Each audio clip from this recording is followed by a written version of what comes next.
about why the increase and stuff. Sure.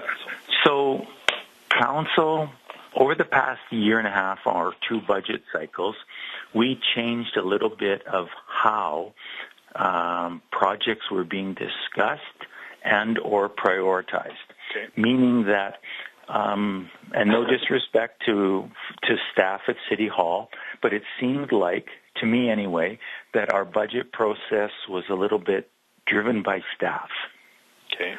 And or an ability to pay or not, as opposed to my philosophy and a few members of our council, it was, well, how about prioritizing what we believe is important based upon what we think people or what we know people are telling us, and then instead of having administration telling us, oh, that's going to be tough to pay for, it's like you figure out how to pay for it.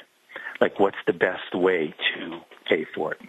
And so with that philosophy, we started to meet more regularly with senior administration to confirm and or discuss the various priorities. Because one of the things that frustrated this council was somebody would say, well, what about, how about, and well, that's not in this year's budget. We have to put it off all the way till next year. Okay.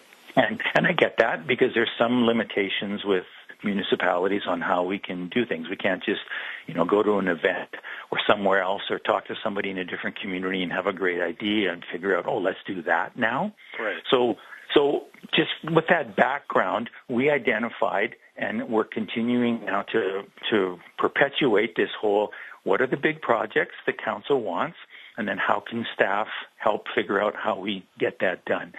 So last year we prioritized, some of the major infrastructure that we had in the pipe, either whether it was the South End highway stuff or the Lagoon project, things we must do. Right. But then council was starting to look at what could the community benefit from? And then we did a little bit different kind of thinking on major projects. So hence, that's where the craft district idea has percolated and become something we're all in agreement that we want to do, because it ties into the other things we want in the community, the active transport promotion of, and then some of the things about adding capacity at City Hall, so that we can manage more of these projects.